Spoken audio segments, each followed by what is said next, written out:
Hey, welcome to Kate Crafts. I'm Kate. Today I would like to share with you this easy die cut mass-produced card. Let's get started. So to kick things off, I've gone ahead and cut and die cut and die cut and die cut everything that I'm going to need for this card.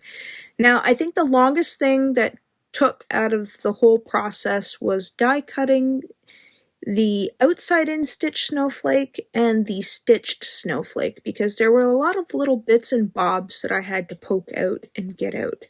And all I'm using here is some shimmer cardstock by Recollections.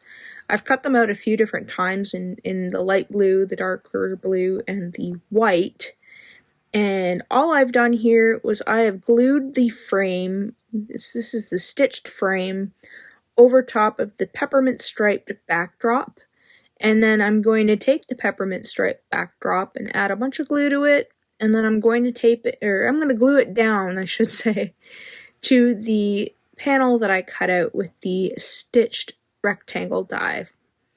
So I'll go ahead and carefully line everybody up, flip that over, make sure everybody's nice and lined up, and then give that a good mash down. So I'll just take my Misty just to give it a little bit of weight, and while I'm waiting for that glue to adhere, I'm going to go around the snowflake and make sure everybody's glued down here. I did a lot of gluing, a lot of die cutting. There's no ink blending or anything like that to these cards.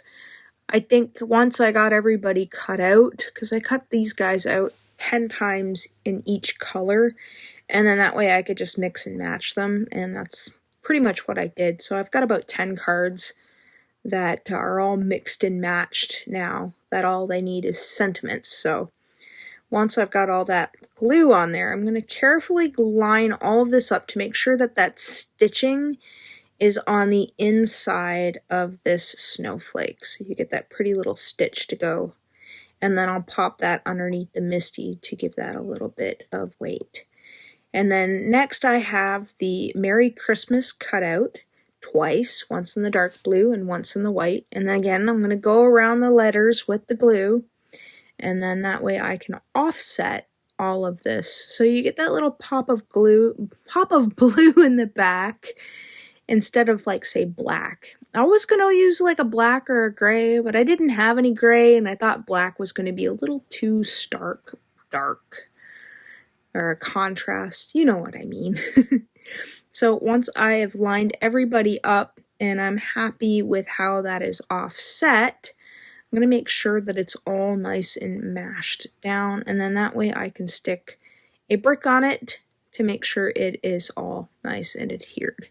So I'll pull those guys out from underneath the Misty, and then I'll add a little bit of tape to the back of that snowflake, and again with some more glue, making sure that I've got enough around each of the little snowflakes. I don't know what you would call those from a snowflake. Do you know? The little arms, or the little, I don't know what they're called. I'll have to look that up. So once I've got enough glue on that, I'm going to glue that kind of to the top of the card. Now I'm going to turn this in landscape, so that way I could add the Merry Christmas, because the Merry Christmas is a little bit too big the other way, and I thought offset like that would be rather nice. I mean, you don't have to use the Merry Christmas. You could use like a fishtail banner with a stamped sentiment. You can cut out your own letters with your Henry's ABCs or the Oliver Stitched or whatever die cutting letters you have. It would look really nice with this. And then, yeah, so I just went with this because it was easy. Again, once I got all the little doodads out of the snowflakes, it was a lot easier to assemble them than to get rid of them all. And I didn't really have any embellishments that went with this, so I grabbed my clear bottle of Nuvo drops, and then I just went around both of them like that. And here you can see what they look like when they are completely assembled. And these are the ones that I have that I had already done. Off camera, I ended up gluing them onto the cards, and they're ready to go for when I need to make them. And here you have both of my finished cards. If you've enjoyed today's content or found it helpful, please give this video a like. I also welcome you to subscribe. as I post weekly. Here's another video I think you might enjoy. Thanks for hanging out with me today. Take care.